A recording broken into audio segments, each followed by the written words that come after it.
Dans ce deuxième épisode du podcast J'ose rebondir Liban, proposé et produit par Podcasters Media, je vous propose de retrouver Gilda, Chérine, Joël et Cynthia, qui nous racontent leurs premiers pas pour se relever avec l'aide de Dare Woman et de tous ceux qui les entourent à Beyrouth. Frédérique Picard-Lebillon, vous êtes donc fondatrice de Dare Woman et proposez aujourd'hui à ces entrepreneurs libanaises un accompagnement. En quoi ce coaching les aide à rebondir ? On a beaucoup parlé de l'explosion. Il y a eu beaucoup de mesures d'urgence septembre, octobre, et puis ça s'est un peu arrêté. Et on en parle dans les médias, on parle plus beaucoup du Liban. Donc le fait que nous, et moi c'était mon plan en fait, c'était de dire on va pas intervenir tout de suite, on va attendre quand il y aura moins d'aide, et là on va venir en essayant d'avoir des outils assez puissants. Et là, elles sont très très reconnaissantes déjà qu'il y ait des gens qui s'occupent d'elles, qu'on les oublie pas. Elles me disent, mais vous vous intéressez à nous, de France. Elles ont besoin, le Liban a besoin qu'on les oublie pas. Elles ont un peu l'impression d'être oubliées. Et puis, en termes d'intelligence collective, c'est toujours génial parce qu'on leur a amené des solutions très opérationnelles. Enfin, elles se sont amenées puisque c'est elles les consultantes. Et en termes de coaching individuel, c'est clair que c'est des endroits, c'est des moments où elles peuvent se poser aussi leur tracas, et puis on essaye de cheminer ensemble pour trouver un chemin qui leur convienne chacune. Comment décririez-vous ces 5 femmes ? Elles sont authentiques, elles sont généreuses, elles sont spontanées, elles n'ont pas peur de se dévoiler. Il y a vraiment, moi je trouve au Liban, ce que moi j'ai adoré au Liban, c'est ces femmes... toutes ces fois où j'y suis allée, d'ailleurs, elles sont très chaleureuses. Et puis, on crée des liens qui sont incroyables, qui sont très, très forts. Et avec beaucoup de... Oui, elles ne s'embarrassent pas de l'image qu'elles projettent, par exemple. On s'en fiche, au Liban. On est qui on est. Voilà, on est qui on est.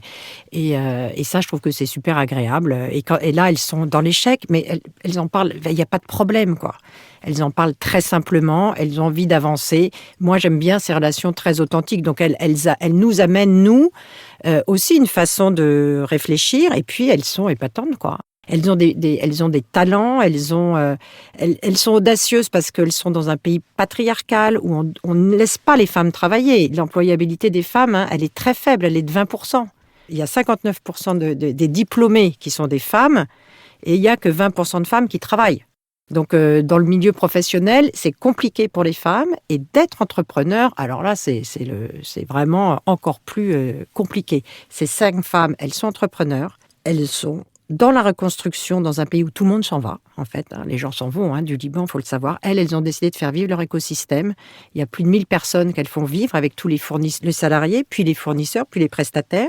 Et elles ont décidé de rester.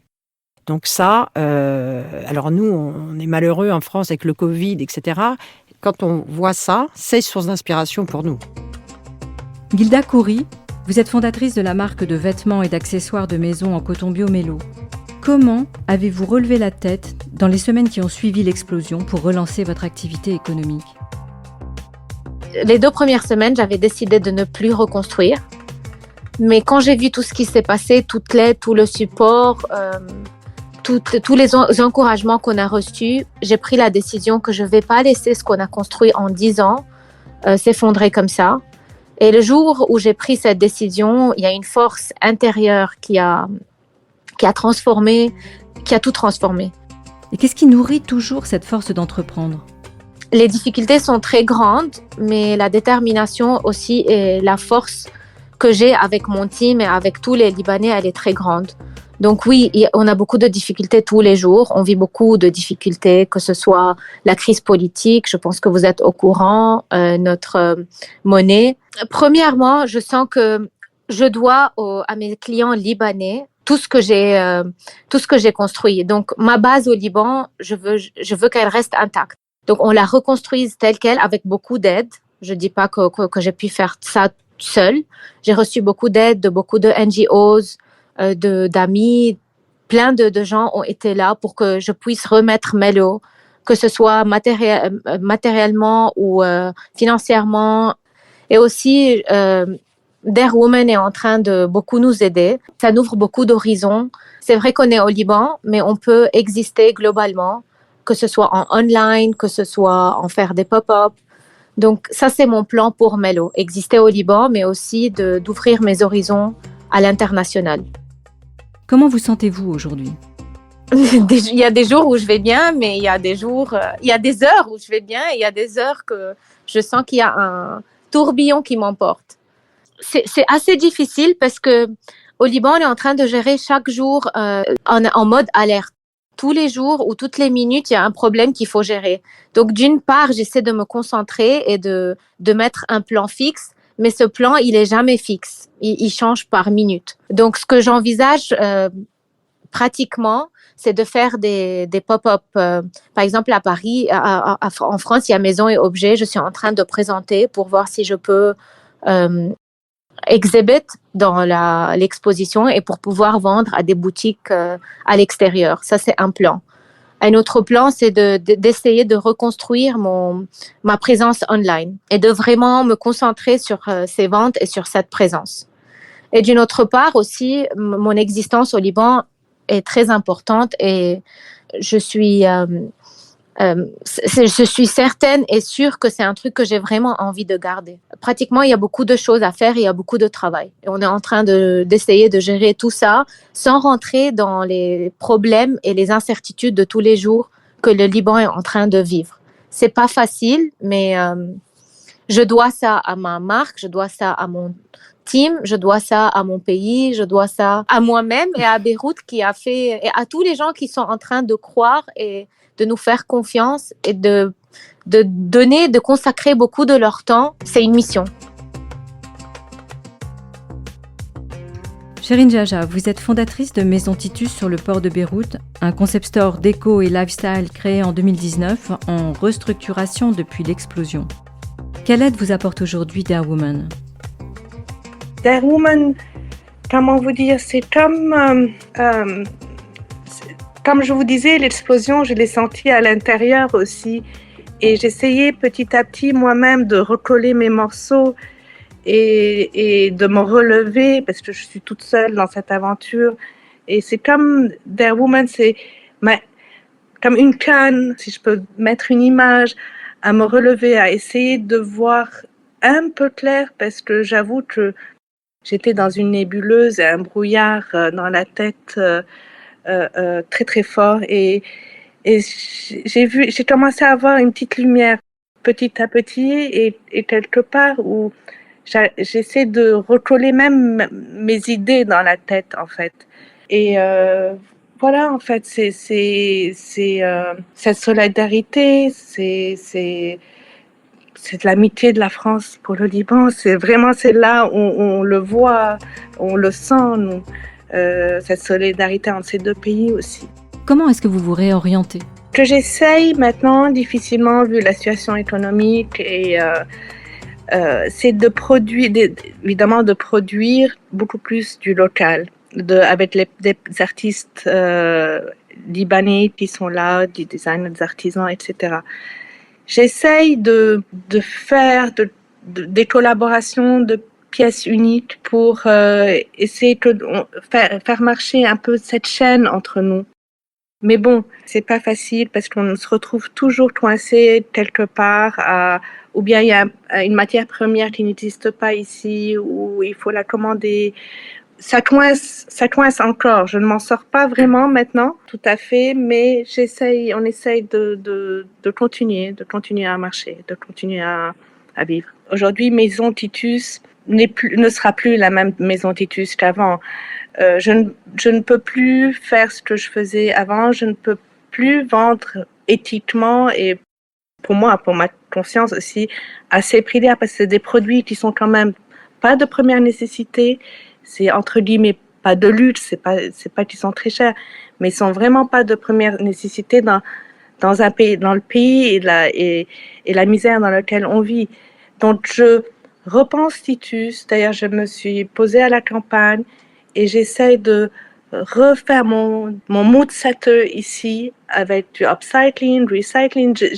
J'ai ramené tous mes objets cassés en fait, tous mes tissus cassés et je suis en train de les refaire vivre et essayer de aussi à ma manière de montrer qu'on peut tout réutiliser, que ça peut faire très joli et que c'est juste, ça suffit d'avoir des idées et de faire avec ce qu'on a, on peut donner tout à tout une deuxième, une troisième, une quatrième vie finalement.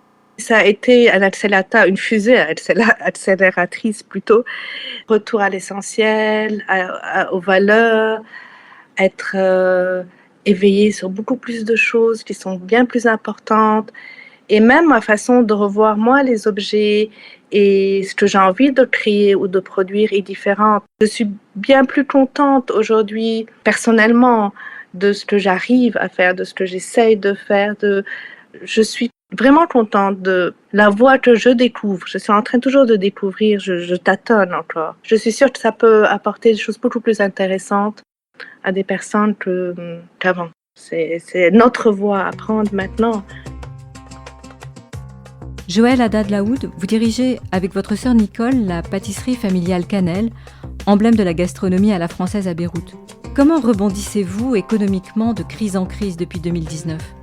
Écoutez, ça a été une phase très compliquée parce que avant l'explosion, on était déjà dans une crise sanitaire, donc de Covid. Donc là aussi, il fallait s'adapter aux nouvelles restrictions. Donc on ne pouvait plus ouvrir, on avait des horaires restreints.